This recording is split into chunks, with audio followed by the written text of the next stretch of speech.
Solar. It isn't just about using an unlimited clean resource. It's about lowering your expenses and increasing your quality of life. It's the strongest investment you can make for your home and your family. Let's harness the sun together.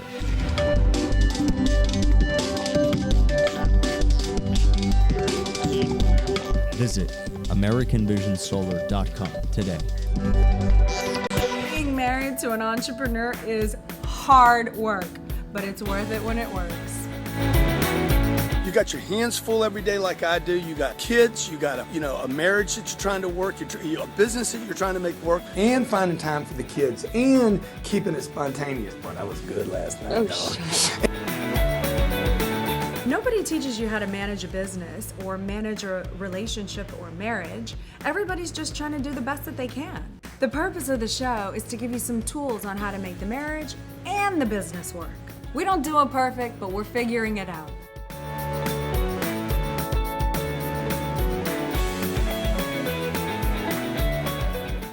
Welcome to the G&E Show. Woohoo! We got a little surprise for you today because it is no longer the G&E Show today and today only. It is going to be the E Show. So let's just go ahead and make that official right now because I like an E. But G, I'm glad you came here representing. We were going to do a little pre-recorded show today about college. Is it the right thing to do? Is it not? Because the @Grant Cardone is out of town on business today. And I said, hey, when the cat is out, the kitten will play. No, that's not how it goes. When the cat is out, the mouse will play. So I put on my little black leather dress and here I am. What you think of that, G-Man? Yo. All right, so here's the thing. November 3rd, I'd love you to join us at Hard Rock Cancun, November 13th through the 16th. It's the 10X seminar. It's going to be amazing. We're bringing the whole family. Great time to spend some quality time with yours truly. And, of course, you, Sir Cardone. And we do this show. I convinced my husband, Grant Cardone, to do this show because I was sick of hearing in the media about all these failed relationships and how hard they are. And every movie you see makes it sound like marriage is so unglamorous and yada, yada, yada. And, so I said, you know what, Grant? We need to do a show that's just the opposite of that. We need to show that, yes, marriages do take work and creativity, but that they are awesome and they do pay off. So, stick and stay is bound to pay is what we always say. I love myself. Is it just so obvious? Oh, Lord, I'm loving doing this show by myself. But today, while Mr. Grant Cardone is away, I picked up one of my favorite books to refer to women. It's called Picking Right. Okay, and it was written by a lady named Daphne Levy, and she's going to be calling in so we can have all of our kind of questions answered and by the expert here because she has some really interesting things to say. First off, I want to just tell you what I did, and maybe Daphne can either say, yeah, maybe that was a good idea, maybe it wasn't, but I'll tell you what I did. Okay, first of all, my girlfriend and I, we sat around, we had a girls' night, and we had candles lit, and we said we're going to write down every little quality that we want in a man. And so we did. And I wrote down on this little teeny tiny piece of paper, and I'll tell you why it was so tiny. Because at the end of writing it all down, we had to roll it up into this little teeny tiny piece of paper while the candles were going because it was a very spiritual evening. And we had to wrap it up into like this little tin cylinder and wrap it around our necks where we wore these necklaces until my neck turned green and it finally fell off. But anyway. So maybe Daphne has other advice, but I wrote down everything on this piece of paper. Of course, I put the important things first, like 6'2", green eyes, hair on the top of his head, but not on his back or butt. I was very specific here, okay? And then I got into, the other qualities as well, such as he has to be ethically ambitious. He needs to, love and respect his mother and his sisters. Anyway, I was very specific. And I did that, and almost right away, Grant popped into my life. But the only problem is my first thing that I wrote down was 6'2", and the second thing was green eyes, and he did not fit that description, so I wrote him off. And then a year later of constant persistence, I went, oh, that necklace that I wrote? Actually, I wrote over 100 qualities on this little teeny tiny piece of paper, and I saved that necklace.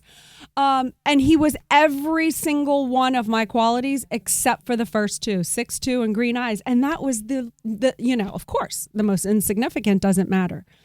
Anyway, I would like to see if Miss Daphne is on the phone with us. Is Daphne here? Yes, I am. Daphne, what did you think about my surefire way of finding the perfect man with my seance kind of evening where I wrote everything down and kept it in a locket next to my neck until my neck turned green? Was that good or was that not good? I think it was brilliant. I just would like to give you a tip. It would have worked with or without the candles. Oh, of course, of course. The candles were not the key, but the fact of writing down what it is you want, because so many people get into relationships without really knowing what they want. It's like getting into a car without deciding where you want to go. You're never going into a run. So you have to know your destination. Yes. I'll tell you what it did for me. It was quite eye-opening. I wrote everything down and I looked at the list, and the kind of guy that I wrote down on the list was so perfect and so wow. And of course I thought I deserved that. But on the other hand, I thought to myself, if that guy was writing down a list of his perfect woman, who do I have to be? Because I didn't feel at that time, this was 10 plus years ago. So, of course I've evolved since then, but back then I felt like there were some areas in my life that I kind of needed to work out a little bit to be as good of a woman for when the perfect man would want me. So I'm going to take a break and we're going to come back to Daphne. I'm so excited. Stay tuned. You're watching G&E. First direct mail sale we had in helping us sell over 200 new Lexus in one weekend. We have established relationships with some of the best dealerships in the nation.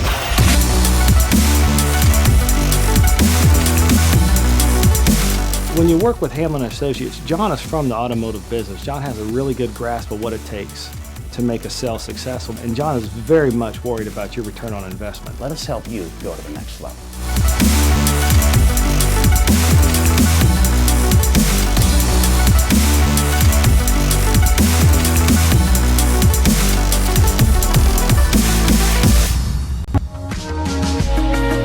For over 30 years, international interior designer Stephen G is a world-renowned master of contemporary and traditional high-end design. To me, lifestyle and comfort is what a great design project is all about. Interiors by Stephen G has galleries in Florida and New York. With staff fluent in 7 different languages, Interiors by Stephen G offers a full-service experience from construction to completion. Visit Interiors by Stephen G at Facebook or his website, interiorsbystephenG.com. That's interiorsbystephenG.com to get started on bringing your design fantasies to a level beyond your dreams. Visit interiorsbystephenG.com today. Best-selling author and self-made multi-millionaire entrepreneur Grant Cardone has partnered with the Hard Rock Hotel to bring you 10X Your Life at the Hard Rock Hotel Cancun. Reward yourself as you play hard at this all-inclusive luxury experience, and you'll work hard participating in See Grant seminars live on November 14th and 15th. These unique seminars were created to help you learn to 10X your finances, 10X your social media, 10X your business, and 10X your life. Visit 10xseminar.com to book your 10X experience now for rates starting at $463 per night for 3 nights. Seminars, meals, and beverages are included. Stop settling. 10x your finances, reach your dreams, 10x your business, and 10x your life. Take action and go to 10xseminar.com now to book your 10x experience at the Hard Rock Hotel Cancun. I know. I just love doing the show when you don't interrupt. It's so fabulous. You're doing a great job today, honey. Oh, you're watching the G&E show, and I was talking before the break with Daphne. She's the author of this book, Picking Right. And I was saying that I wrote this whole list down, and after writing the list, I realized I needed to become a better person so that that man would want, like, what his qualities I would be. And one of the things I wrote on the list, actually I think it's one of the things I forgot to write on the list, was I want a guy who listens and doesn't interrupt. Can I redo this list and add that next time? Oh, fabulous. Thank you so much, darling. Okay, Daphne, are you back with me? Yes, I am. Okay, so Grant's gonna, in a new unit of time here, he's gonna start listening and not interrupt for the rest of the show. It's going to be so magical. Must be torturous for him. So okay. There is something in your book that I think is very controversial and very upsetting for a lot of women. You say that a soulmate does not really exist and that's a myth. And I think that will have a lot of people really upset at you. So I'm going to give you a second to just, clarify that for folks. Yes, I do say that. And the reason I say it is because people expect to meet somebody and their eyes collide and the sparks flow and the music plays. And that's not how a soulmate is created. A soulmate is something you actually create together. You create this closeness, this rapport, this trust by being in a relationship and being each other's best friends. I've been married for 27 years. When I met my husband, I didn't think or know that he would be my soulmate. Our soulmateness is something we created over the years, and I'm sure you've experienced it with you and Grant through what you've been through together. Definitely. Having 2 children together, right? Yes. Being as a matter of for fact, each other. I didn't even recognize him for the first year. I was like, you are not my guy. Stop it. Leave me alone. I was actually really mean about it. And the 2 guys that I so-called fell in love with in my earlier days, it was love at first sight. And it was magnetic and fiery. But you know what? Both guys cheated on me. It was so devastating. And I did not know. I didn't have that scene figured out at first sight. That's for sure.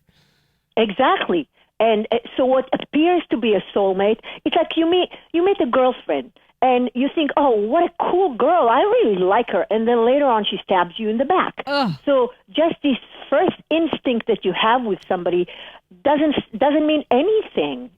You have to get to know them. Then you have this girlfriend who seemed so not like you, but then something happens and she's really there for you. Mm-hmm. You go, okay, she's a keeper. Mm-hmm. And it's the same with relationships, with romantic relationships. Just this guy that you have this magnetic attraction to. It's got nothing to do with that person. And you can sit and talk through the night, Got nothing to do with anything. But then you have this relationship building up and the person is there for you, and they understand when you're PMSing, and they understand when you're pregnant, and they are your friend, and they are big enough to allow you to be big. Okay, so that person sounds, for the listener that's single or trying to find the person, that sounds wonderful. But where do they find them? I mean, if they're not going to sit around with the candles or without the candles and want to wear a necklace until their neck turns green, where do they go? Where do you set out on your journey to find the right one? You go anywhere. You go to a dinner with friends or to visit friends, and you meet people. And when you meet them, like I say in the book, you put them on probation and you get to know them. You don't write them off because you didn't have the sparks blow the first time you met him. But what if And you're a girl, let's say, and you're shy and you don't want to go up to the guy. You want the guy to pursue you. I mean, how do you handle that? You just have to get over it and go introduce yourself? Yeah, definitely. Okay. So girls, you just got to gut up nowadays, I guess. Yeah. And you go and you talk to him about whatever, the music that's playing or what he does for a living, and you see where it goes. Mm-hmm. All right, so People don't bite. Let's say they find somebody and they're now on probation. What are some signs that would say, okay, you can stay and play, or let's hit the road like ASAP? Tell me both signs. Well, the red flags include how the person treats other people in their life. This is from the valet to the grocery store person to the person at the restaurant to anybody. Exactly. Mm-hmm. A big red flag is if this person is critical. Some people are just critical. They tell you how everybody else is wrong. And they complain a lot about maybe their boss, their job, or is that okay? Yeah, exactly. Then they tell you about their past relationships, how everybody else was wrong, how everybody else mistreated them, the toxic, they belittle other people. That's a big red flag. Yeah, you have something to hide. What would you say would be like, oh, okay, how can you tell when he's really interested? Like shows up on time? Do you have a standard, or is it just the obvious? Well, yeah, he shows up on time. He shows up at all. That's true. I've been stood up before. That is not fun. Yeah. On my birthday. Oh. Tell me about it. But I'm not going to tell you how horrible they were because I don't want to be the toxic one, the critical one. That's right. When I coach people and people who have had failed relationships, 99% of the time, the very things that made them break up at the end was something that the person noticed in the beginning and disregarded or discounted. Said it's not so bad. Right. They kind of made a leniency for it. Exactly. Anyway, for instance, I had a client, and when she met her husband, he told her he had 2 kids out of wedlock. And later on, while dating him, she found out he had a 3rd kid. Why would he have to hide a kid? I don't know. That's so weird. Why would you? I mean, if you're going to, admit 2, why not 3? Exactly. It tells you something about the person's... I kid you not, Daphne. I dated a guy, okay? And he told me his name was David. And I called him David. He was a Mexican guy, right? I go visit his family for the first time, only to find out his name is Arnulfo. And when I called him David, they looked at me like, who is this white girl? That's a red flag. Absolutely. Stay tuned. Daphne, you got to hang on. Too. We'll be right back. You're watching G&E.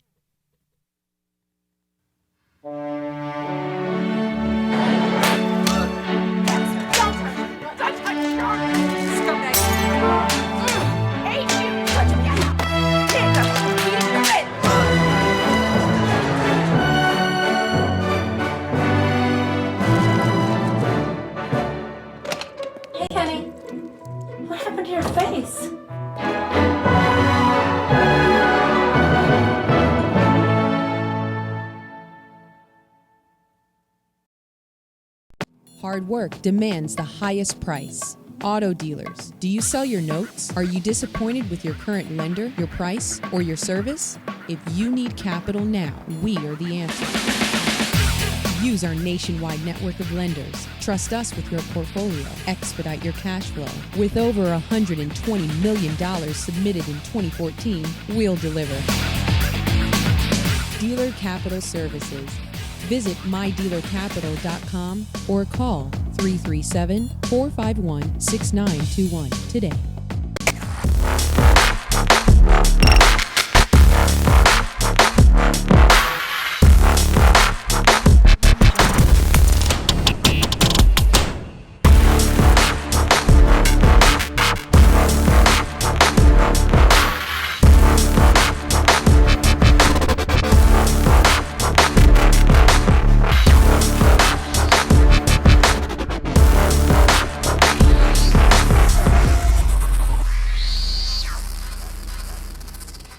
Welcome back to the G&E show. Oh, sorry. Welcome back to the E Show. Today we're on the line with Daphne Levy. She wrote a book called Picking Right. I was saying what Daphne was saying before the break was, look, do not disregard the red flags, okay? Because they're there. I was telling you that I dated a guy named Arnolfo who tells me his name is David, and I call him David for like 4 to 6 months until I go down where I lived in LA at the time. I drive down to San Diego. I'm in front of his whole family, and he still never corrected me before I got in front of the family. And I'm like, David, and they're like, David, who is David? You know, like, and blah, blah, blah. And I'm like, and then I have to look like egg on my face, like, excuse me, like that's David right now. Arnolfito.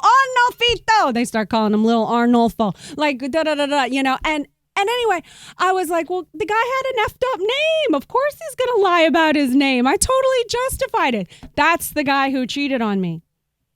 Makes sense, doesn't it? And that's not all, but I won't air all the dirty laundry.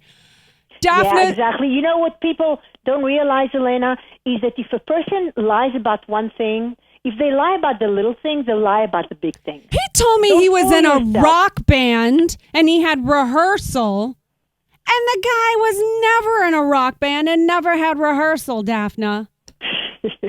Probably couldn't even play an instrument. I know, exactly.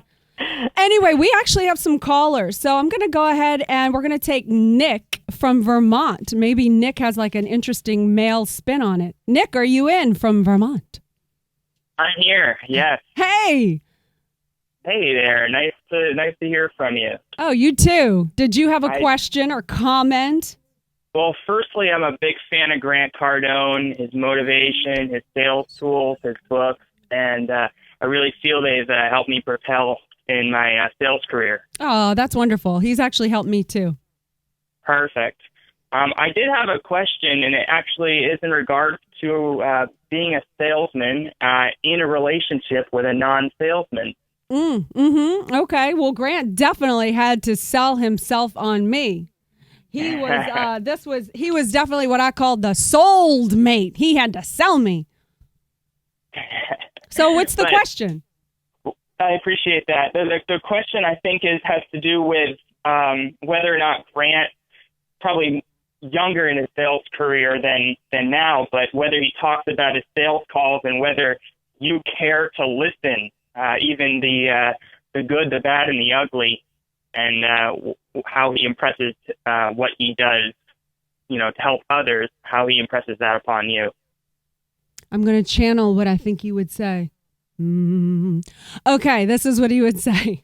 He, every single day, if I think I understood the question correctly, every single day, Grant is a whatever it takes guy, and he is willing to make difficult phone calls and get up early and travel and be on the road to help others as well as take care of his family.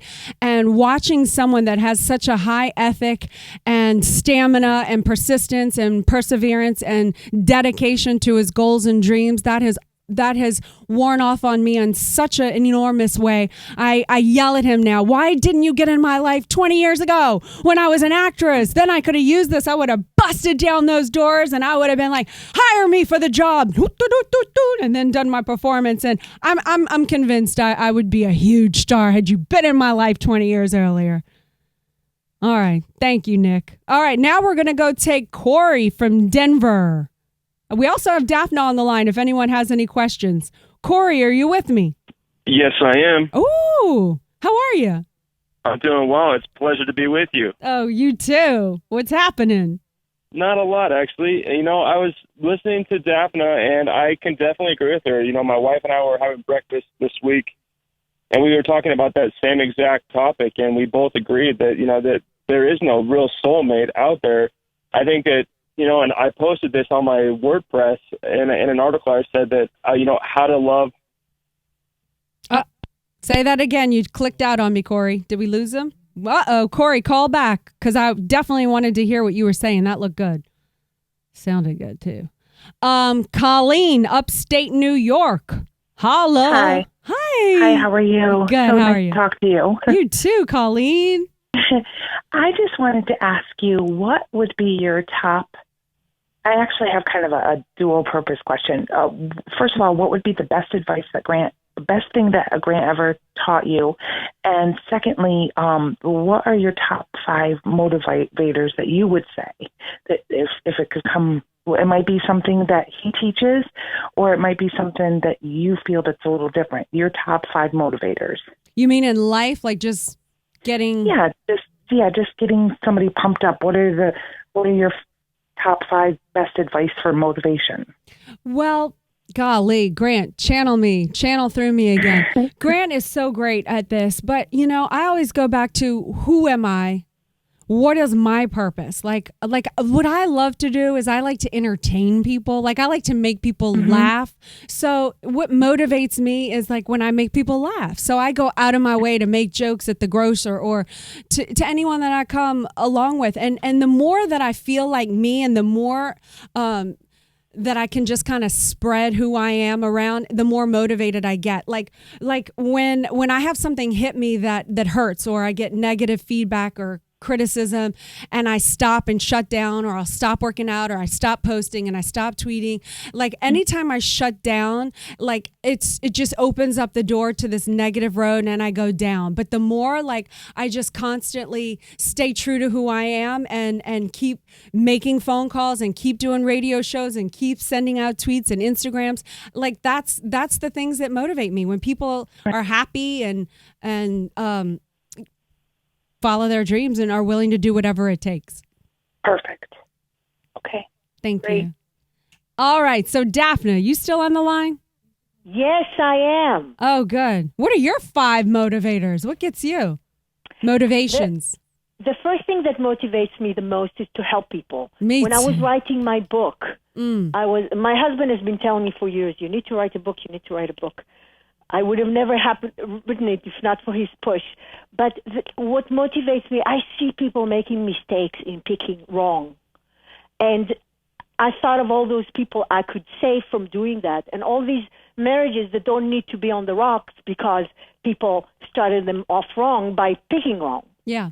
So that's my number one motivator, and everything else expands from that. I want to set a good example. I want a better world.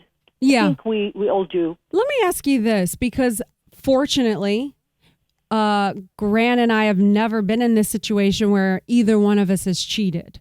But is it possible to have a spouse cheat and there be a recovery, or is that just a closed door? It can never work out. What's your view on that? And how do they recover? What's the path? How do you build the trust? That's a good question. I have seen marriages where they had been cheating and people were able to clean it up and get back together. The only way this really clears up is if they sort of do a confession with each other. You know, just like you go to church and you have a confession, and really, really, really tell each other. And if they can still put up with each other after that, when there are no more secrets, there is no more dirty laundry, no snakes under the carpet and so forth, they just really tell each other everything they've done, and from that point on just knock it off. I've seen couples so they're not recover. destined for damnation. No, they're not destined from damnation, but they have to really do something to work on themselves and really go above kind of and beyond to repair the relationship and really prove that they really are committed to this in the future going forward. Yeah, exactly. All right, exactly. Well, I'm normally like, get them out of there. But I would too. I mean, my standards are such I wouldn't put up with it. But if sometimes you have couples who both of them cheated. So how can you call the kettle black? Right, exactly. Right. So if they both cheated, fine, come clean and just knock it off. Like I had a client once who used to be a gang member. About 15 years of his life, he was a gang member, and then he almost got into really deep trouble, and he just prayed and said, Lord, if you get me out of this, I'm going to knock it off. And then he knocked it off. And he's a hardworking businessman now and taking care of his kids, and change his life. No drugs, no drug dealing, no violence, no gangs. So people can change, but they really have to make a change. Yeah. Well, you've been very successful. I love, love, love your book, Picking Right. Thank you. Where can they find it? At Amazon, right? Yes, Amazon.com. Just type Picking Right. And it's international as well. I know you have international buyers. So if anybody's out there who really is like had a series of failed relationships or wants to know how to even pick, where to even start, this is the book for you. She's awesome. Thanks for joining us today, Daphne. It has been so much fun. It has. Thanks so much for having me. And are you on Twitter or Facebook or anything like that? How can people reach you? Yes, Facebook, facebook.com/Picking Right.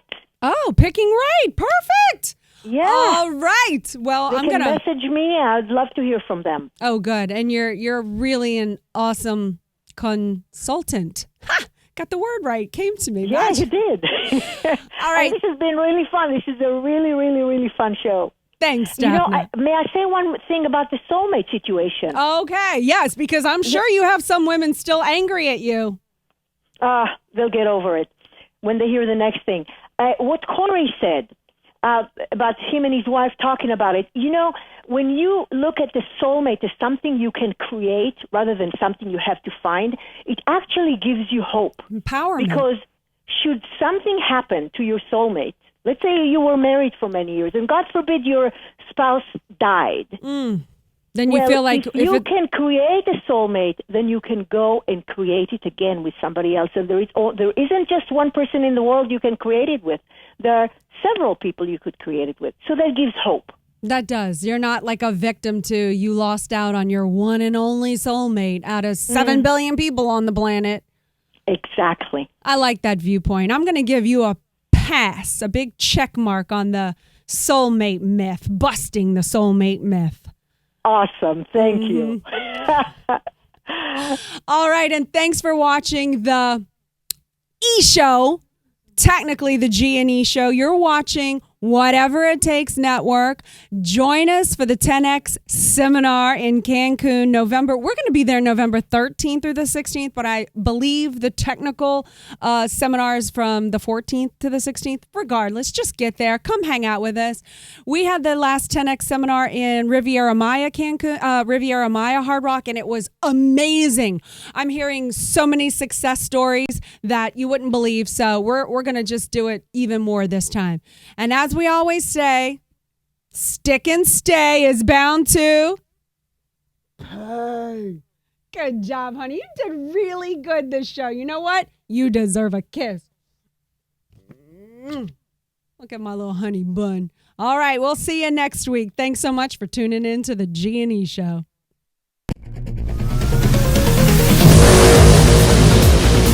Are you tired of missing sales? Come on, be honest. Are you getting all there is in the marketplace? Take an honest look in your mind's eye at your sales team right now. Are they doing everything they can to make that extra sale? If you're tired of watching your salespeople be tongue-tied, not follow up, not know their product, not know what to say at that critical moment, welcome to tiredofmissingsales.com.